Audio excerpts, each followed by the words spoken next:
One of the most amazing things about Thailand right now, especially during the situation that we're in, is that you can find accommodations for unbelievable prices right now. There is such a price range here. You can find something as low as $50 a month, as high as, you know, to be honest with you, you can spend $5,000 a month. You could spend even more than that if you really wanted to. There's one or two units here at this condo complex that are right around $4,000 a month. Obviously, on a $1,000 budget, we're not balling out like that. Our unit, again, it came in at $232. In this video, you're going to see a place that I looked at right on the beach. Like literally, you could flip beer caps from your balcony into the water. Not sure why anyone would do that, but you could. Anyways, that unit was really, really cool. I liked it, but there were things that just didn't work for me. The steps getting down to it were really steep, and I was afraid at nighttime, especially if it's raining out, and it rains a lot here, we're in monsoon season, I'd kill myself, no question at all. Also, power was not included, and they were double the going rate for what they were charging for power. Now, I've seen some horror stories here, and I know for a fact personally that your power bills can get pretty high. Using air conditioning a lot, man, I'm going to tell you something, you can have some pretty crazy bills. There's one guy over in Rawai that posted on Facebook just this morning. His power bill was 24,000 baht, which is almost $960. That would just absolutely destroy our budget right there. So I went with a $232 unit. My power is not included, but I do know that the power here is going to be approximately $80 to $90. So I'm cool with that. My unit's going to come in right around $325 for the month. And I've got a 1-bedroom condo, which I'm going to show you here in a minute. It does have a full bedroom. It's got a couch, small kitchenette, balcony, very nice, very modern. And again, I have this beautiful pool. What more could you ask for? Not much for $325 all in. I really don't think you could ask for a whole lot more. I also looked at a simple hotel room, which had a bed, shower, workstation, balcony, and they did have a pool up on the roof. I liked it, but again, it was just too small, and if I'm going to live someplace for a month, I'd like to live somewhat comfortable, especially if I'm going to sacrifice other things trying to fit everything into my $1,000 budget. I want to be as comfortable as possible. So let's take a look at the places I could have stayed, and then let's look at the place that I am staying, and tell me what you think. If you were lucky enough to be in Thailand right now, some of the deals you can get for accommodations are mind-blowing. This is a 1-bed, 1-bath studio unit in Patong for $125 Canadian. That's approximately about $103 American a month. This one does come with a small seating area over here. Granted, it's just a bench area, but it's still comfortable, it's serviceable, and it's a spot you can sit down and talk to people. It does have a private balcony where you can enjoy some of the most incredible views possible. You do have a water view, as you can see. It's not the greatest, but again, it's $125. The unit itself is quite spacious. The bed is probably 3.5-star quality bed. It's not a 5-star, it's not a Marriott, but it's nice. You do have the working station over here, so if you are here in Thailand working remotely, or maybe you just want to catch up on your emails, your YouTube, etc., you do have a spot to do that. The bathrooms are very nice. You have a full shower, full tub, and they're clean, they're modern, they look fantastic. It has the rainfall shower head, which I personally love, as well as the separate nozzle. And again, they're very, very nice. $125. You do have the obligatory bum gun here in Thailand, you'll get used to it, trust me.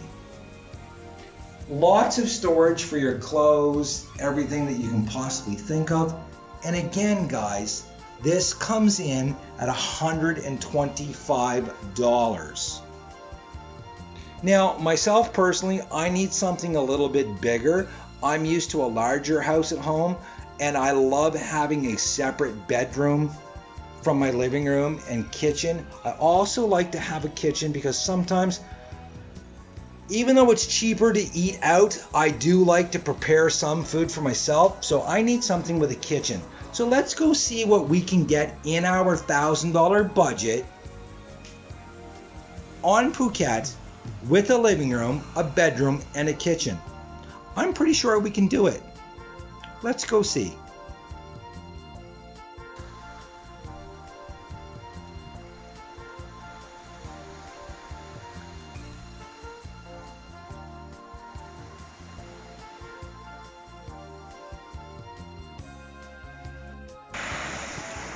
So again, there's so many options here, and I am trying to stay here, which is just literally steps from the beach.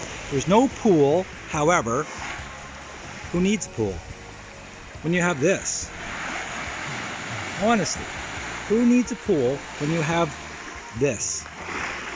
I'm just waiting for the rental agent to come and show me the units, but if they're even remotely habitable, I'm taking this because this is absolute paradise.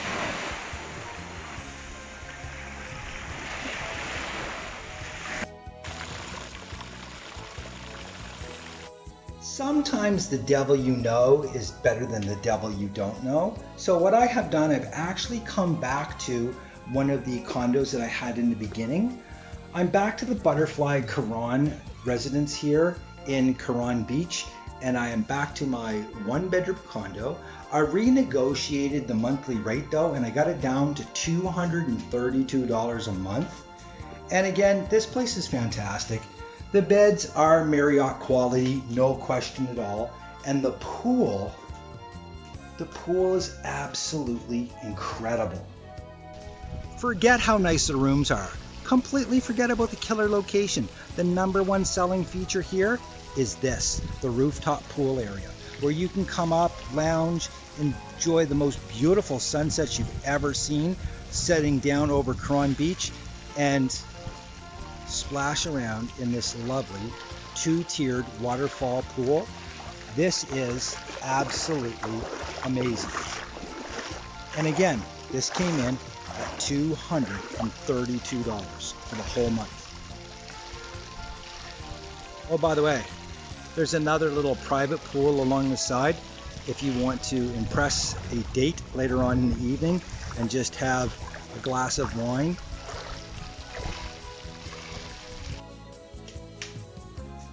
The location's nice. There's lots of really good restaurants around.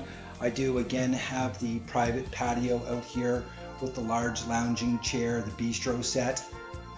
And again, this comes in at $232 a month.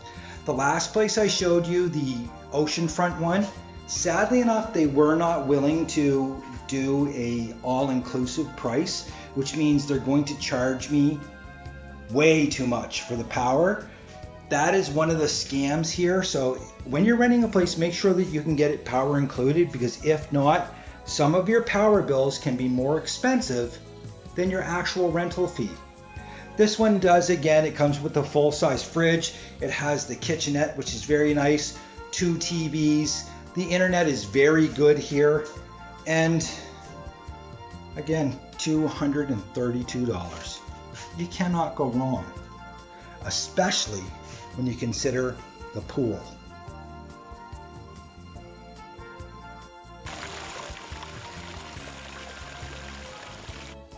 So in the end, I did decide to take the one-bedroom condo here in Karan, simply because I love the space. I love having the separate bedroom. That is, to me, very, very important. It's nice to have a living room. I've got a place to sit down. I've got a place to work. I do have a small kitchen. Also, the pool here is absolutely amazing and the sunsets are epic.